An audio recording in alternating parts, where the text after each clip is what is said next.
Bonjour à tous, bienvenue dans un nouvel épisode d'Aurélie au Pays des Merveilles.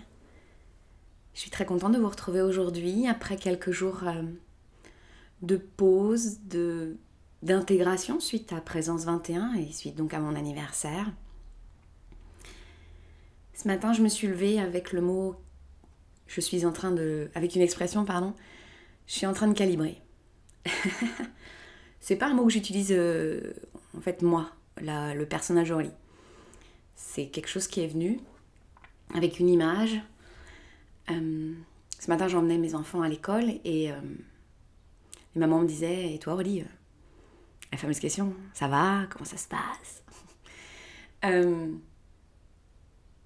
Et j'observais dans cette question, on va en parler de la question, que j'ai beaucoup aimée. J'aime beaucoup, si vous m'écoutez les filles, j'aime beaucoup vos questions.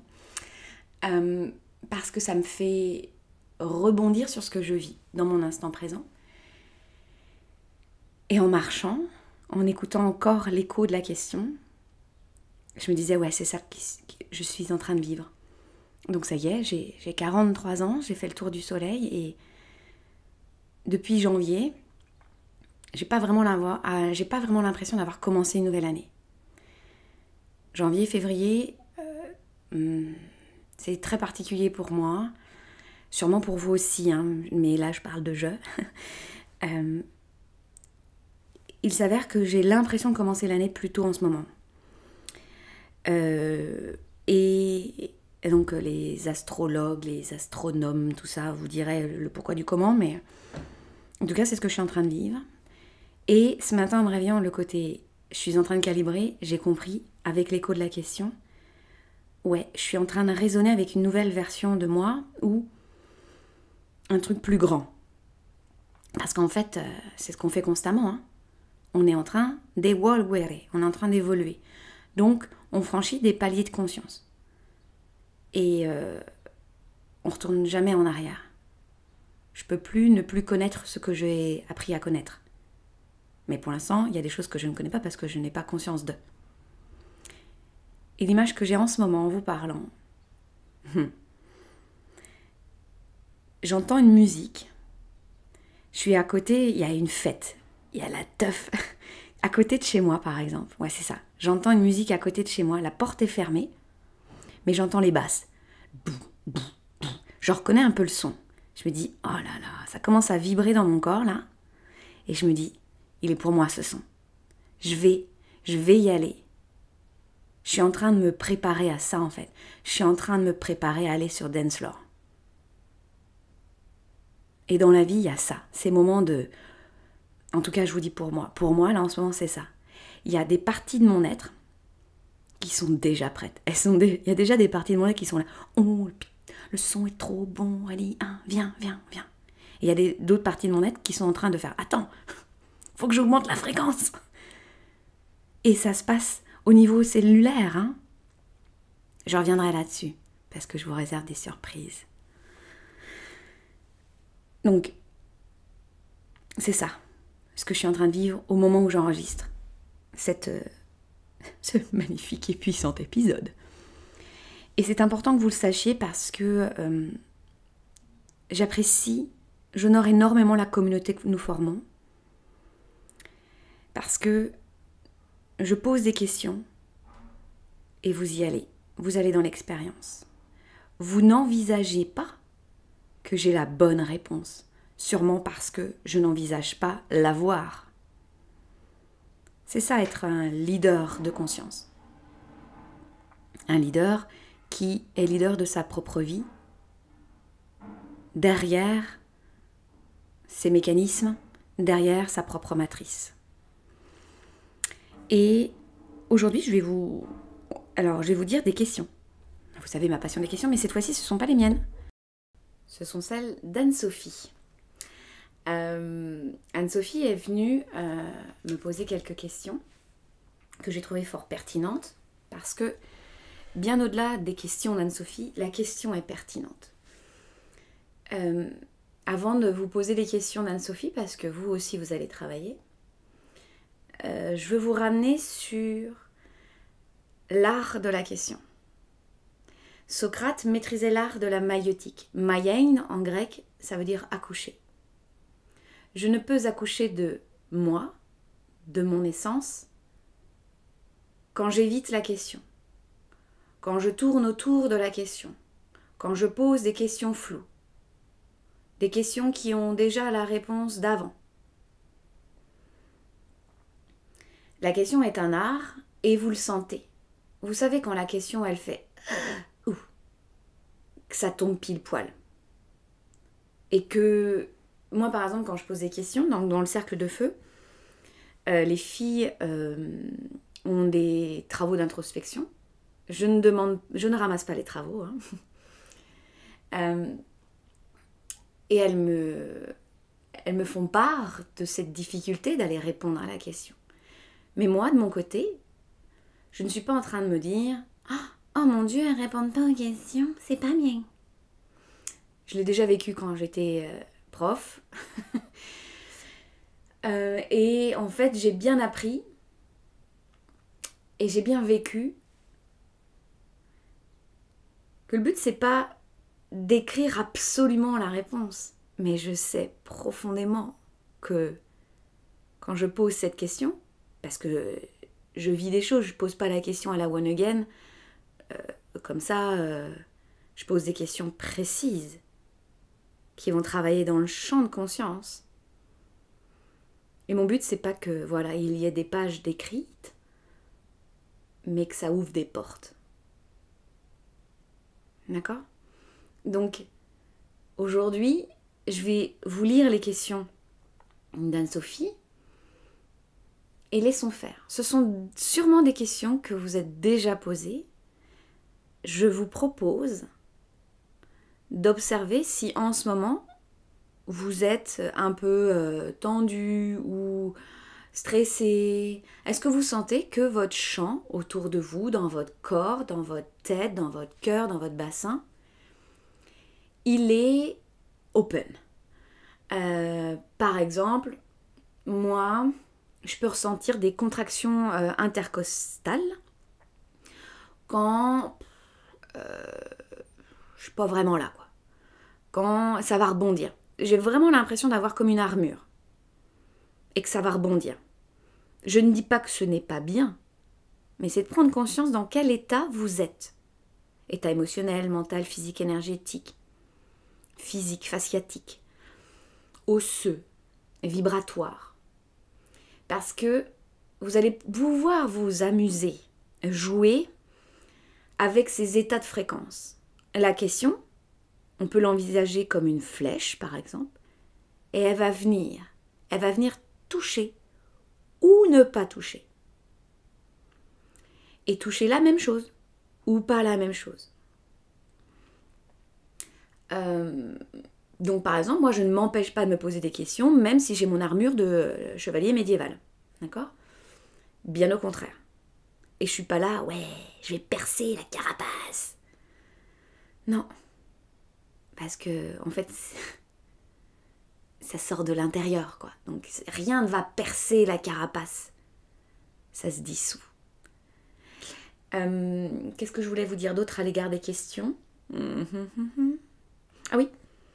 C'est tout un épisode finalement les questions. Mais bon. Je continue avec mon fil.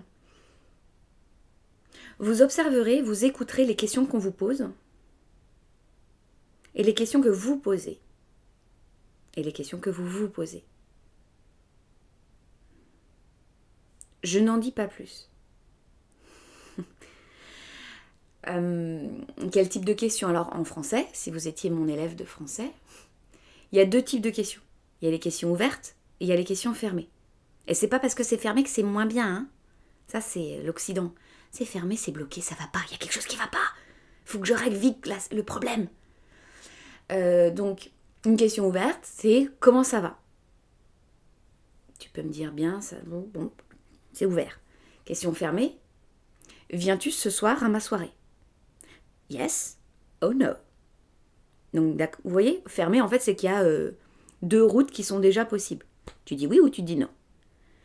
Sauf si certains sont peut-être bien que oui, peut-être bien que non. Si vous connaissez un peu les clichés de la France. Il est dit que les Normands disent plutôt ça. Peut-être bien que oui, peut-être bien que non. Voilà, observez-vous et observez les questions. Alors, Anne-Sophie m'a posé ces questions. Donc on respire, avec carapace médiévale ou pas.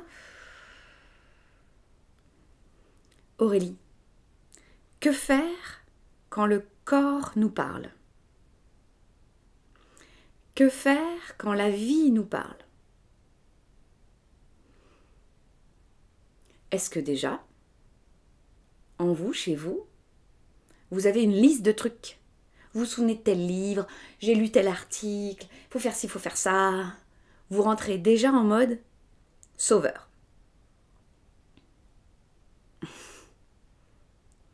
Ça ne m'arrive jamais, bien sûr.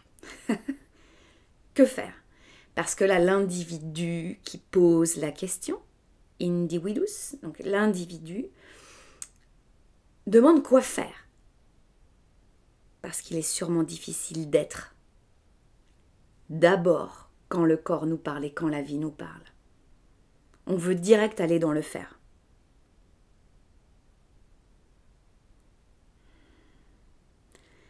Les autres questions. Faut-il chercher à tout comprendre? Oui ou non? Peut-être bien que oui, peut-être bien que non. Faut-il chercher à tout mentaliser pour sortir de ça?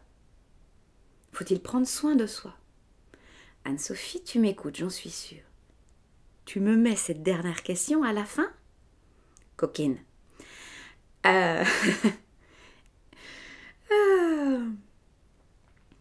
Je me permets de dire ça parce qu'avec Anne-Sophie, nous avons travaillé déjà ensemble. Je suis quelqu'un de très libre, mais quand même. Et le faut-il chercher? Est-ce que c'est par là que ça doit se passer?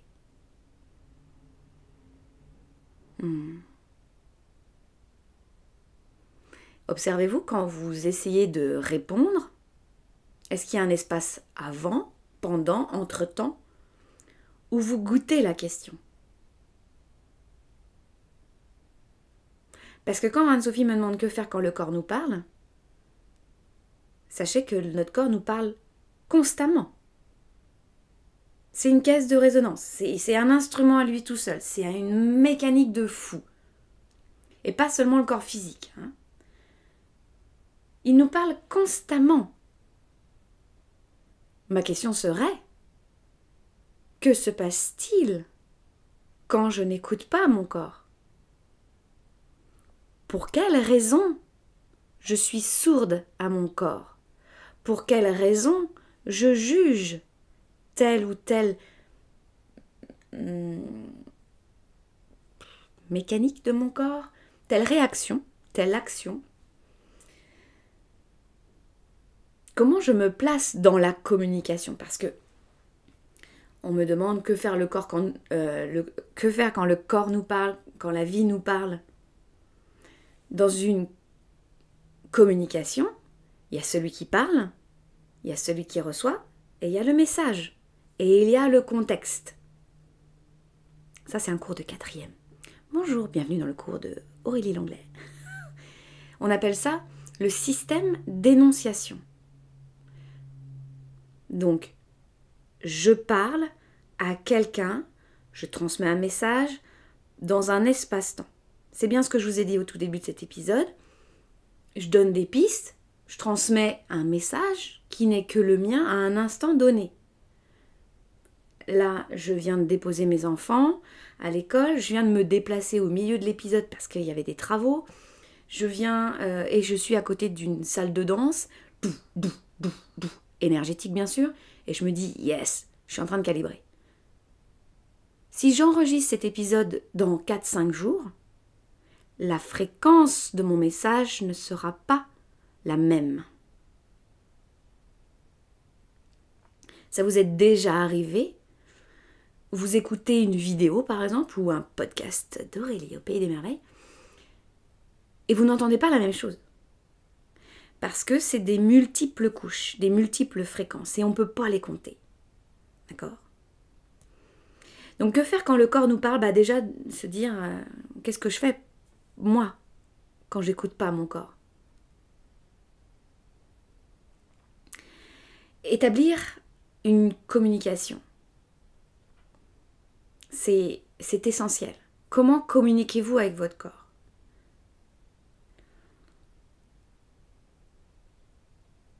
Parce que, en fait, quand le corps me parle, moi, il a déjà sa réponse.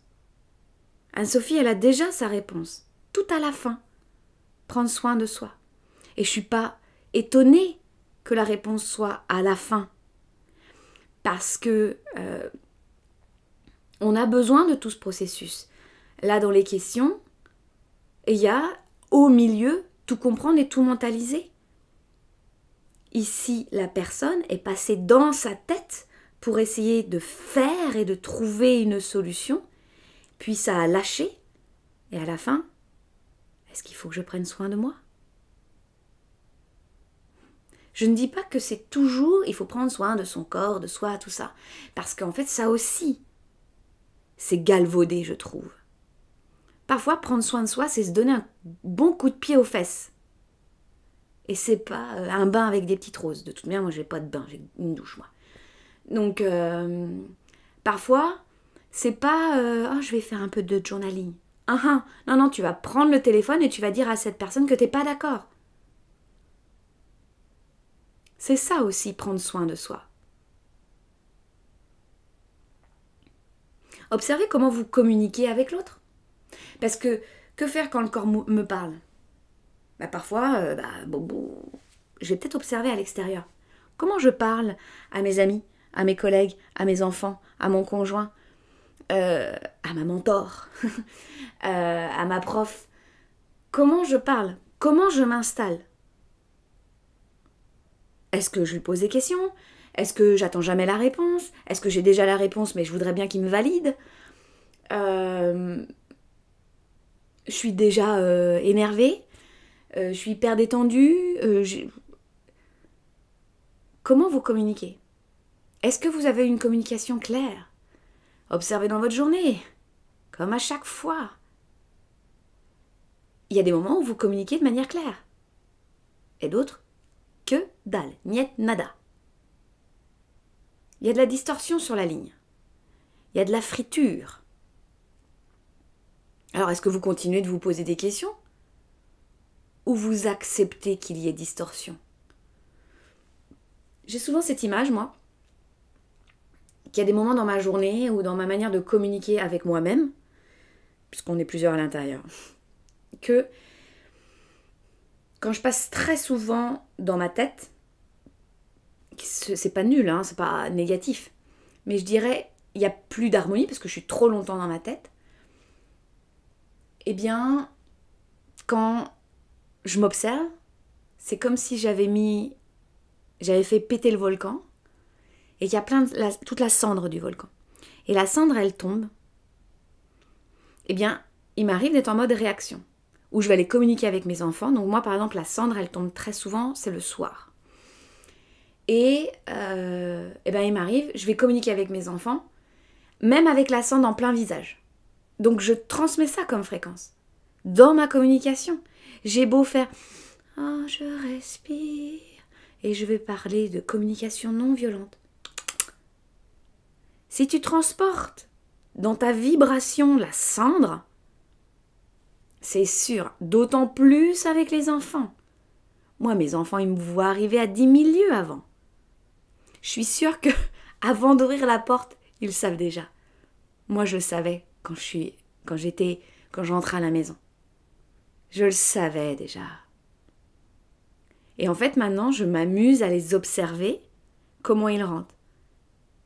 Et je leur dis, vous êtes forts, vous avez senti la cendre.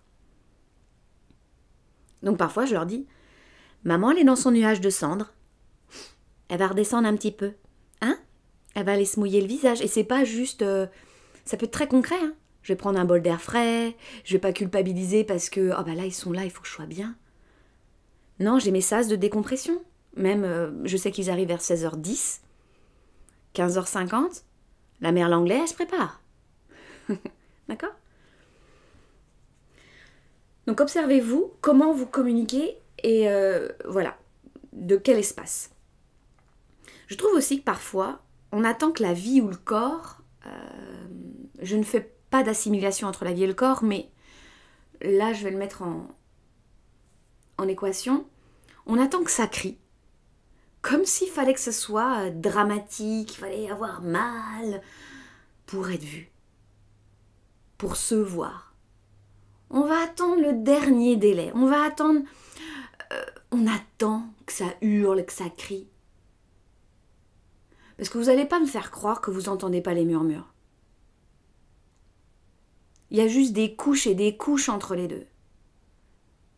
Et si vous venez dans mes cercles d'accompagnement, vous allez les voir.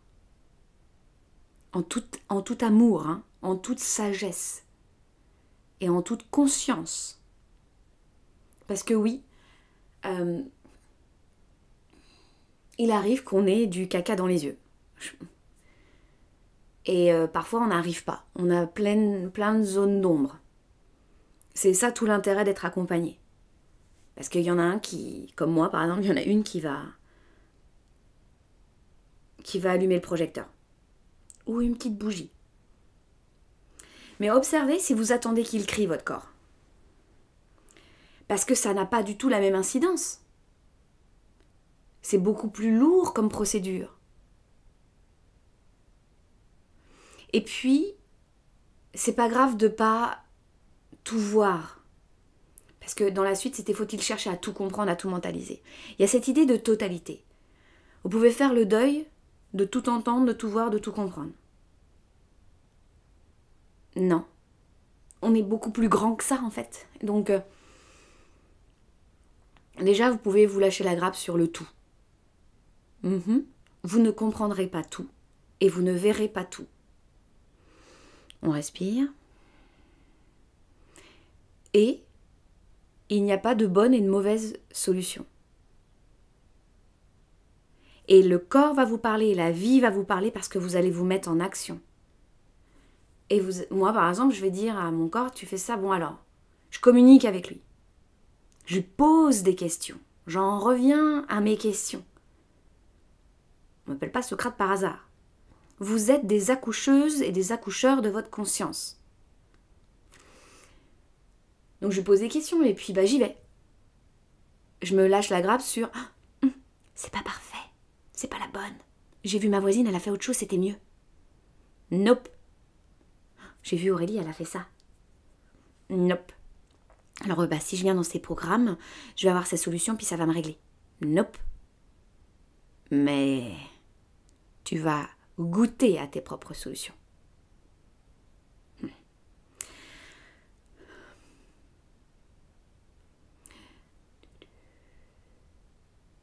Vous savez vraiment quand la vie vous parle. Et j'aimerais vraiment que vous vous rendiez compte, c'est quoi, on a tous des canaux différents.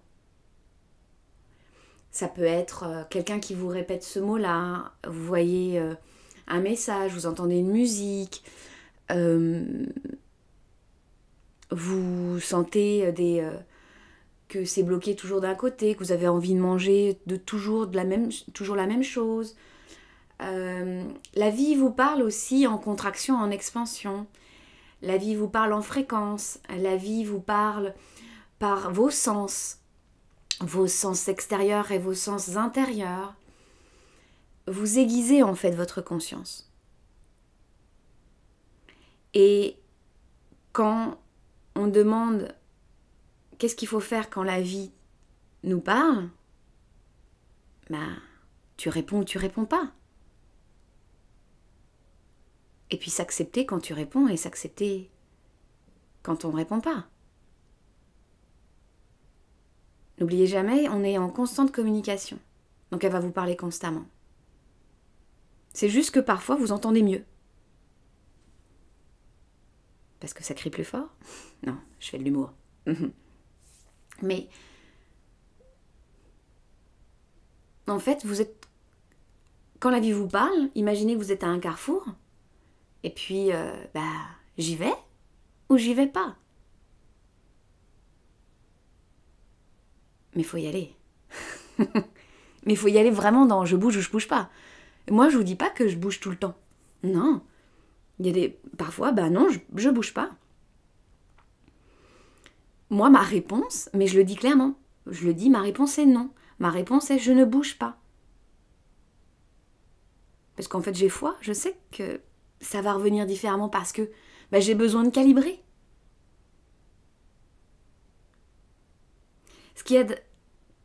Je pense, ce qui est le plus souffrant, c'est de résister à l'entre-deux, de se dire il faut que j'y aille pas, la vie me parle, mon corps me parle, mais c'est de rester dans le entre-deux sans y plonger vraiment.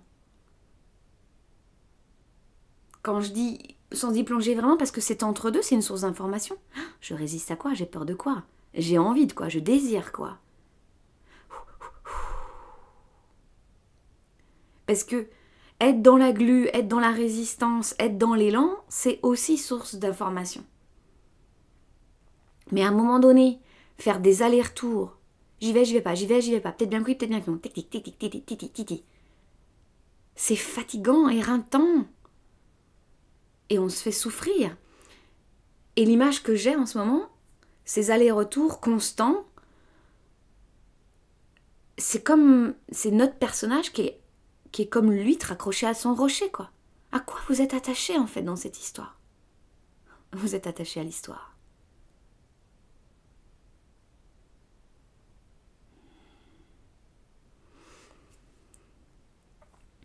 Quand tu me poses la question, Anne-Sophie, faut-il chercher à tout comprendre? Je pense que tu te doutes bien de ma réponse. Mais si tu me poses la question, j'y retourne. Faut-il chercher à tout comprendre? Selon moi, selon Aurélie, non.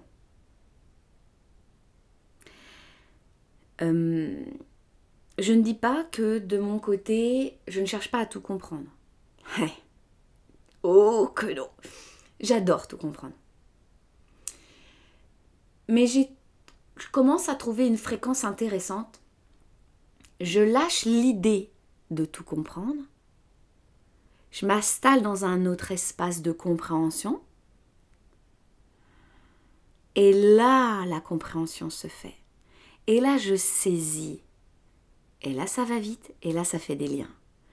Parce que quand, par exemple, la vie me parle et je veux absolument tout comprendre.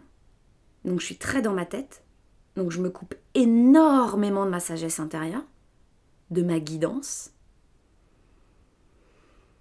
En fait, je ne nourris pas mon mental d'une nourriture divine pour moi. Et je ne focus que sur une chose. C'est comme si je regardais à travers le trou d'une serrure.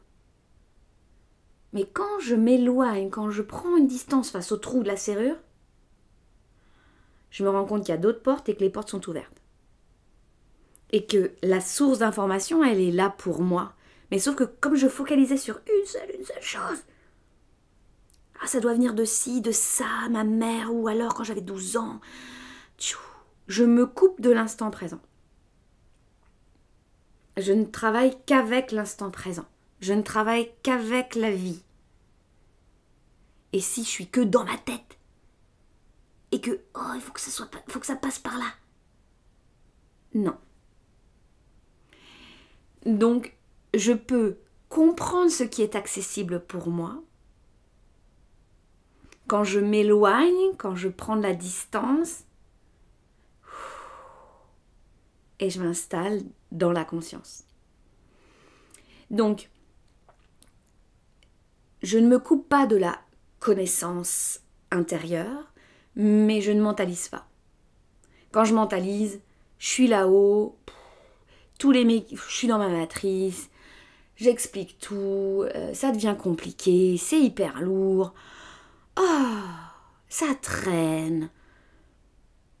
Et puis je suis le personnage Aurélie. Vraiment, quand je mentalise, ça y est, c'est l'universitaire qui connaît ses déclinaisons par cœur, je suis née en plein dedans, faut que ça passe ici, je me vois avec mes élèves, ou ça doit passer par là. Je suis pas dans mon autorité intérieure, je suis dans l'autoritarisme. Et je me souviens, quand je suis là-dedans, je goûte cette fréquence et je me dis, il y a une partie de mon être qui fait, t'aurais pas envie que ce soit plus léger? Oh, aussi. Donc je me réancre à quelque chose que j'ai déjà vécu, par exemple, pour rassurer mon mental. Ou alors moi, quand je me réancre, ça peut être sur différentes lignes temporelles. Mais pour vous, par exemple, je vais vous dire, par exemple, j'ai vécu ça par exemple avec mes élèves. Quand j'ai lâché la grappe et que j'ai ouvert les portes, la magie a opéré. Et la magie de la pédagogie a opéré. Et donc, je ressens ça dans mon corps et boum, ça s'installe. Et je me dis pas, il faut absolument que je comprenne et que je saisisse ce qui se passe avant 18h. Le temps n'existe pas dans la conscience. Moi, l'une de mes valeurs, c'est la fluidité. Je suis fluidité, je suis facilité, je suis expansion. Donc je l'ancre constamment. Donc c'est sûr que je vais voir des rochers, des nœuds, pour apprendre à je suis fluidité. Donc quand je mentalise, pouvez-vous aussi vous observer, mais vous savez très bien que vous êtes en communication avec moi là. Quand je mentalise, je suis coupée de la communication fluide, claire, puissante. Moi, mon corps, il se casse quand je mentalise. Il fait ouais, ciao, bye bye. T'es encore là-haut, Aurélie, pensant que t'es bien intelligente. Tu penses cette intelligence mentale. Mais t'as oublié le nectar de la vie.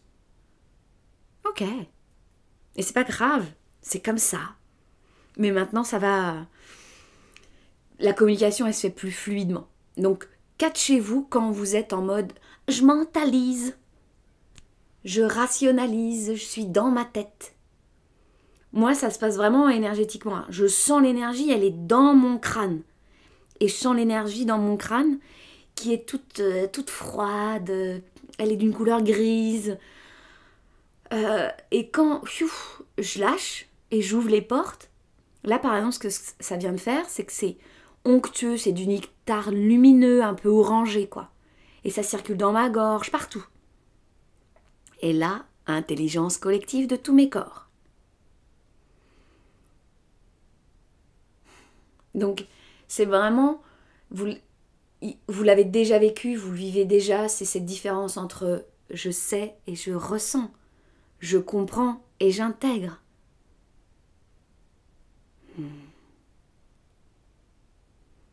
Donc, ma chère Anne-Sophie et vous, de l'autre côté, vous avez les réponses en vous. Donc je vous répète les questions et vous allez voir ce qui est pour vous présent. Que faire quand le corps nous parle?